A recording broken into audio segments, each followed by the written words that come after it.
नमस्कार काकलिस कुकिंग हाबेर नतून आरेकटी भिडियोते आपनादेर सबाइके स्वागत। आज आमी आपनादेर काछे एकटा थोर कुमड़ो और गोविंदभोग चालेर एकदम यूनिक रेसिपि निये चले एसेछि। रेसिपिटा खेते भीषणই असाधारण, बानाते एकदम झमेला कम। ताहले चलुन देखे नेই।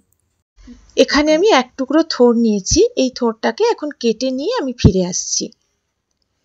থোরের টুকরোটা এইভাবে দেখুন কুচিয়ে কেটেছি। বেশ সরু সরু পাতলা আর লম্বা করেই কুচিয়ে নিয়েছি। এখন আমি এর মধ্যে দিয়ে দিচ্ছি হাফ চা চামচের একটু বেশি লবণ। লবণটা দিয়ে ভালো করে মাখিয়ে নিচ্ছি। এটা মেখে নেওয়ার পরে এখনই আমি হাতে একটু চটকে নেব, তার ফলে এই থোরের টুকরোগুলো একটু ভেঙে ভেঙে যাবে। এইভাবে একটু মিশিয়ে নেওয়ার পরে আমি 15 মিনিট ঢাকা দিয়ে রেখে দেব, তাহলে থোরটা আরও নরম হয়ে যাবে। 15 মিনিট পরে দেখুন কতটা নরম হয়ে গেছে। আমি এটাকে একটু হাত দিয়ে চটকে নিয়েছিলাম আর কতটা জল বেরিয়েছে। এখন এই জলের থেকে থোরটাকে আলাদা করে রাখবো আর জলটাকে কিন্তু ফেলবো না, এটা আমি রান্নায় ব্যবহার করব। এখানে আমি 1 টেবিল চামচ মতো গোবিন্দভোগ চাল নিয়েছি। এই চালটাকে বেশ কয়েকবার জল পাল্টে পাল্টে ধুয়ে আমি 30 মিনিট ভিজিয়ে রেখে দেব। অপর দিকে আমি একটা গ্যাসে কড়া বসিয়ে 1 টেবিল চামচ মতো তেল দিয়েছি। এখানে নিয়েছি বেশ কিছুটা ডুমো করে কেটে নেওয়া মিষ্টি কুমড়ো। কুমড়োটা আমি তেলের মধ্যে দিয়ে দিলাম। এবারে বেশ কিছুটা সময় এটাকে ভেজে নেব। যতক্ষণ পর্যন্ত না 50% মতো নরম হয়ে যায় ততক্ষণ পর্যন্ত আমি কুমড়োটা ভেজে নেব। কুমড়োটা ভেজে তুলে নিলাম, একটা টুকরোও কিন্তু ভেঙে যায়নি।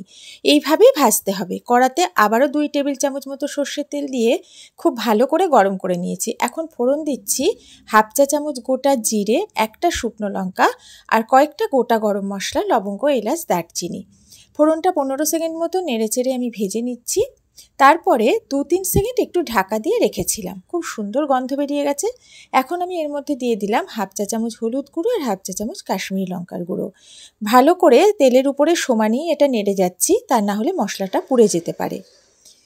15-20 সেকেন্ড এটা এইভাবে ভেজে নেওয়ার পরে এর মধ্যে দিয়ে দিচ্ছি খুব অল্প পরিমাণে একটু জল। জলটা দিয়ে আবারও মিশিয়ে নিয়ে বেশ কিছুটা সময় এটাকে ভেজে নিচ্ছি।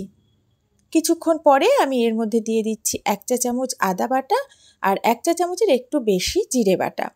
এই বাটা মশলাটা বাকি সব কিছুর সাথে ভালো করে মিশিয়ে নেওয়ার পরে আমি আবারও একটু কষিয়ে নেব।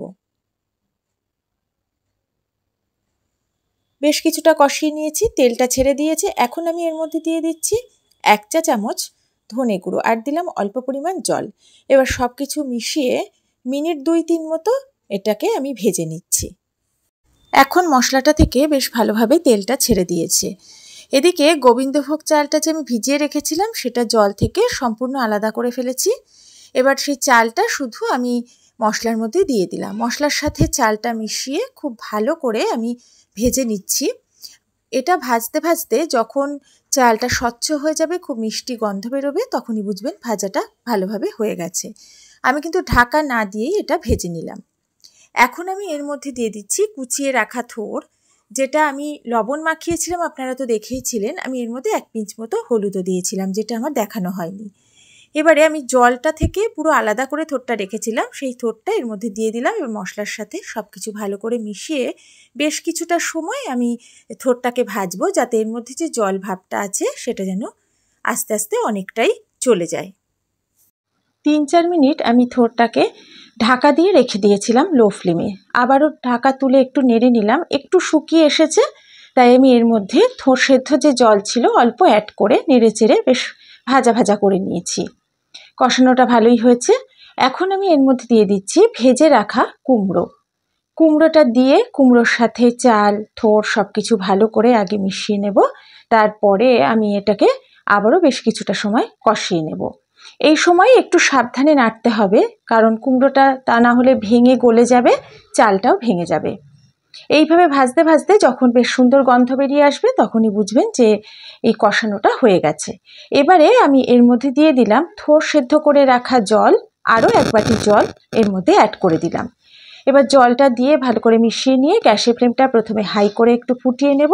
তারপরে লো ফ্লেমে ঢাকা দিয়ে আমি 3-4 মিনিট মতো রান্না করে নেব।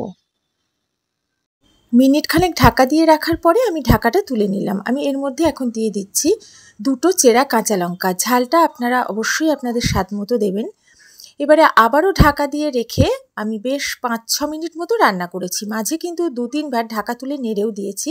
দেখুন জলটা একেবারেই টেনে গেছে, একদম শুকিয়ে এসেছে। এভাবেই কিন্তু এটাকে রেডি করতে হবে। মাঝে লবণটা অ্যাড করে দিয়েছিলাম আর এখন দিয়ে দিলাম 1 চা চামচ মতো চিনি।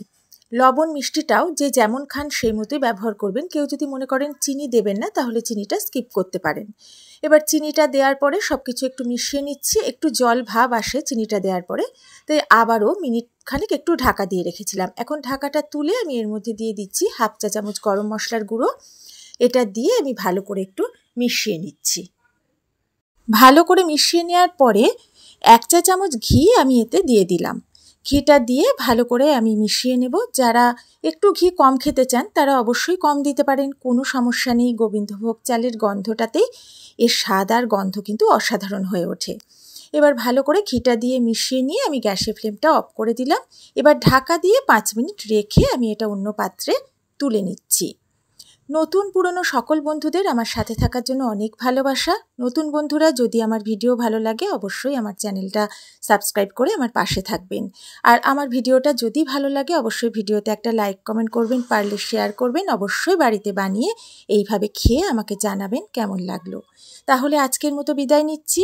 সবাই ভালো থাকবেন, সুস্থ থাকবেন।